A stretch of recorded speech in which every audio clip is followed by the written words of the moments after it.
Huwag tayong mapagod sa pagdarasal. Patuloy tayong mag-ingat na makaiwas tayo sa mga problema. Pero sa oras na mangyari, tandaan mo itong napag-usapan natin ngayon. Kakayanin mo kasi may grasyang magmumula sa Panginoon at sa Diyos na kahit wala pa yung problema, ay binibigay mo na ang buhay mo. Sa mga may negosyo, gusto nyo bang hindi mag-boom ang inyong negosyo? Sa mga may trabaho, gusto nyo bang magkaroon kayo ng problema sa trabaho, matanggal kayo? Sa mga magulang, gusto nyo bang mawalan ng anak? Sa mga anak, gusto nyo bang magkahiwalay ang nagmamahalan yung mga magulang? Sa mga mag-asawa na nagmamahalan, gusto nyo bang kayo magkaroon ng problema? Gusto nyo po ba? Siyempre hindi. In fact, habang nagtatanong ako, parang wala naman sumasagot. At yung iba, naghahanap ng kahoy para tuk-tuk-tuk, knock on wood. Father naman, ba yan? Sino ba naman sa atin ang magkakagusto na maranasan ng mga ito? But the thing is, pwede talagang mangyari. Pwede. Now, if it happens, kayanin kaya natin? Ay, ayoko isipin. Sinabi ko po ito sapagkat ang isa sa mahalagang paksa ng mga readings natin sa araw na ito, palagay ko ay providence. Divine providence. Hindi ko alam kung anong eksaktong Tagalog nito, pero ito'y tumutukoy sa pagpapala, tulong, suporta, biyaya ng Diyos sa atin. Siyempre, yung usual na mga biyaya, meron tayo. Yung buhay natin, yung kakayanan natin, talento natin, trabaho, negosyo, pamilya, yan. Mga provisions, mga providence yan. Divine providence yan. Galing sa Diyos yan. Biyaya, suporta, pagkapala ng Diyos ang lahat ng yan. Pero gusto kong tingnan yung isa pang mukha ng divine providence. At ito yung mga pagkapala, suporta, tulong ng Diyos sa oras ng ating matinding pangangailangan. Halimbawa, nung mapunta po ako dito, chinek ko yung lugar, bago ko maging kura paroko dito, kita ko talaga, wala talaga na pwedeng pagbisahan, pagmaramihan, kundi yung maliit na chapel lang. At wala akong matutuluyan. Sabi ko, saan ako matutulog dito? Gusto ko po kasi, nandito talaga ako. Nag-aalok naman yung pari doon, ang kaibigan natin si Father Benny. Pero gusto ko talaga dito, para nandito, nakikita ko ng mga tao. Saan ako matutulog? Hanggang sa mag-alok nga po ang mga madre. Father, dito ka na muna. Huwag po kayong mag-alala, hindi katabi nila. Isa sa mga opisina ng paaralang ito, nagkataon, nakita po ninyo, bagamat maraming pangit na epekto yung COVID, lockdown, walang mga estudyante, pwede kong ma-occupy yung isang silid paaralan. Divine providence yan. Meron akong natuluyan. Kasi hindi naman planado yan Biglang, siyaran, ang tulong ay binigay na lang. Halimbawa, naglalakbay ka, biglang nasiraan yung sasakyan. Naflatan, biglang may dumaan. Tinulungan ka. Providence yan. Lalong-lalo na kung single ka at single din siya. Nag-lockdown ang inyong mga mata. Providence yan. O halimbawa, yung sinasabi ng marami po sa inyo, yung ilan pumupunta pa dito, minsan, nasasyak talaga ako, umiiyak pa sa harap mo, Father, depressed po ako. Nung kasagsagan ng pandemya, hanggang sa bigla na lang nag-flash yung video po ninyo sa Facebook, sa cellphone ko.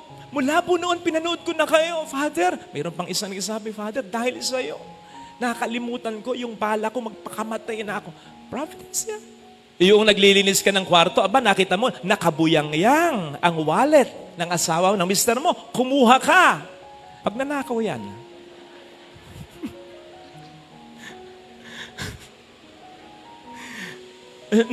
sa mga estudyante, sabi ko nga kanina, may baccalaureate mass. O, di ba? Naging karanasan nyo ito. Yung, exam.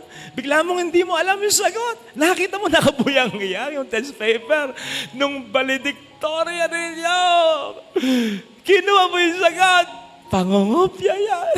Alam nyo nung divine providence, divine providence yan. Brothers and sisters, basta yung tulong mula sa Panginoon, na bigla na lang dumarating sa gitna ng isang mahirap na sitwasyon. Divine providence yan. Amen. As I said, yun ang makikita natin sa mga pagbasa ngayon. Unahin natin ang Ebanghelyo ngayon. Narinig po natin, gumawa ng paraan ang ating Panginoon Jesus upang pakanin ng libu-libong mga tao. Wala ito sa plano. Kaya nga wala silang dala na enough na pagkain eh. Sa ibang account, sasabihin doon, ang naramdaman ng Panginoon, nahabag siya. Hindi pa man nangyayari, naiisip na niya. Baka mahilo sila sa daan pag hindi natin pinakain yan. Pag pinauwi na lamang natin ang mga, you see? Advance Jesus. Kaya ginawa niya ng paraan. Binigyan ng laman ang kanilang sikmura. Divine providence yan.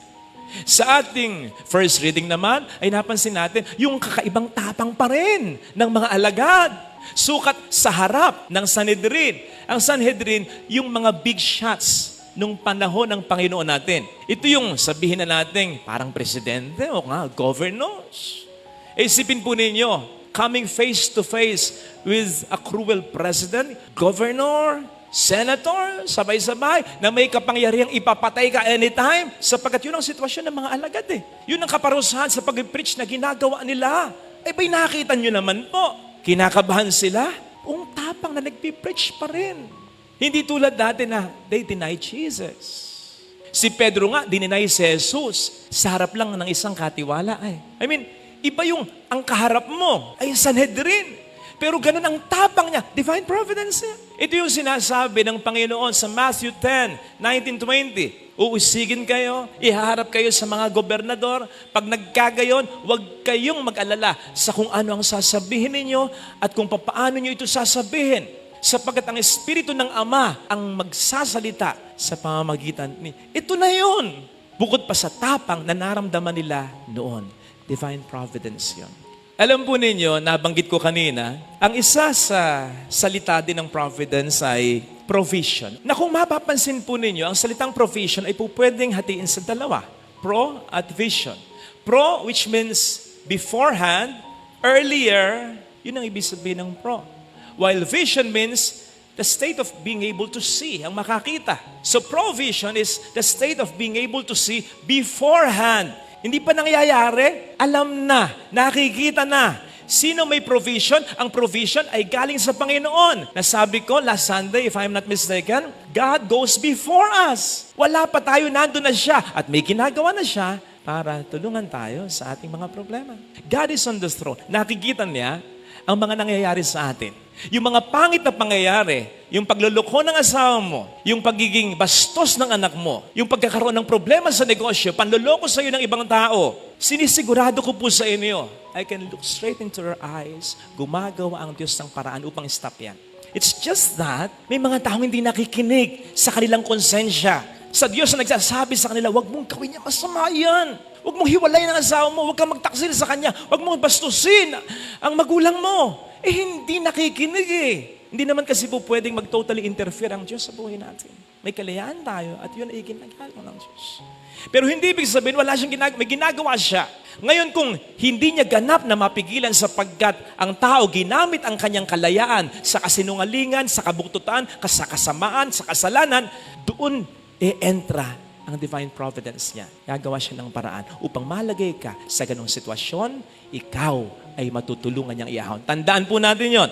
Gumagawa siya ng paraan upang hindi mangyari sa atin ang isang pangit na sitwasyon. Ngayon, mangyari man yon dahil itinuloy pa rin ng taong ginagamit ng demonyo yung sitwasyon na yon, hindi naman niya pababayaang malagay ka sa ganong sitwasyon na hindi kanya matutulungang maiahon. May darating na biyaya na nakahanda na noon pa man.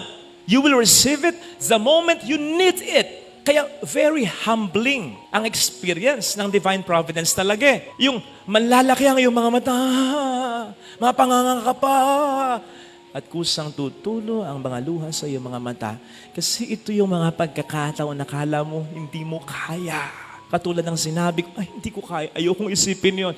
Ito nangyari na.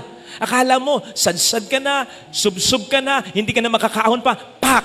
Divine providence, tutulungan ka niya. For some reasons, akalain mo nalampasan mo yon. Divine providence ng Panginoon yan. You see, hindi ka nagbabayad ng insurance dahil gusto mong magkasakit ka, dahil gusto mong malugi ka, dahil gusto mong mamatay ka. Hindi. Pero alam mo kasi sa sarili mo that we live in this imperfect world. Sabi ko nga kanina, may kalayaan ng tao. Pwedeng kahit nag-iingat ka, mapahama ka pa rin. Nag-iingat ka sa pagdadrive, yung kasalubong mo, hindi. Hindi ka nagdadrive ng lasing, yung kasalubong mo, nagdrive ng lasing, nagkapanggaan kayo, yun. Nagtitipid ka, makakagasta ka. Hindi ka gumagawa ng problema, yung mahal mo ang gumawa ng problema. Aakuin mo sa iyong sariling problema. Ito na yun, na hindi mo kontrolado talaga. Nagbabayad ka ng insurance, hindi para mangyari yan, kundi upang pag nangyari na yan, meron kang maasahan. At yung inaasahan mo na yon, hindi mo gustong kunin yon. Kasi ibig sabihin, pag kinuha mo yon, may problema ka na pag gano'n. Basta nandyan lang yan. Mga kapatid, ang providence, provision ng Panginoon, higit pa dyan. Kasi kahit wala pa yung problema, eto na may mga biyaya, may mga pagpapaala na. Pero oras na nagkaroon ng problema, doon niya ibibigay ang mas dagdag, mas iba yung grasya. Na yung mga bagay na meron tayo, na yung mga tao sa buhay natin, mas pag-iigtingin pa niya ang mga yan. Mas magkakaroon ng isip, yung mga mahal mo, mas magkakaroon ng pagkakaisa sa pamilya niyo, mas tatatag ang pananampalataya, mas makikita mo yung mga inipon mo, ito, aasahan mo na. Yung mga bagay na hindi mo napapansin dati, mapapansin mo sapagkat ito ay malaking tulong ngayon sa problemang kinakarap, etc., etc. Higit pa yan, meron pa siyang idadagdag na mga biyaya upang iyong makaya. Hindi nga ba't sa insurance, yung matatanggap mong benepisyo, depende lang din sa binigay mo. Diba? Pero hindi ganun ang sinasabi sa Ebanghelyo. Sa kakaunting isda at sebadang tinapay, ang ibinigay ng Panginoon ay sobra-sobra. Hindi lang ayon sa pangailangan mo, kundi higit pa ang matatanggap mo. Kaya sana mga kapatid, huwag tayong mapagod sa pagdarasal. Patuloy tayong mag-ingat na makaiwas tayo sa mga problema. Pero sa oras na mangyari, tandaan mo itong napag-usapan natin ngayon. Kakayanin mo kasi may grasyang magmumula sa Panginoon at sa Diyos na kahit wala pa yung problema, ay binibigay mo na ang buhay mo. Ito sanang hilingin nating biyaya sa banal na misang ito. Amen.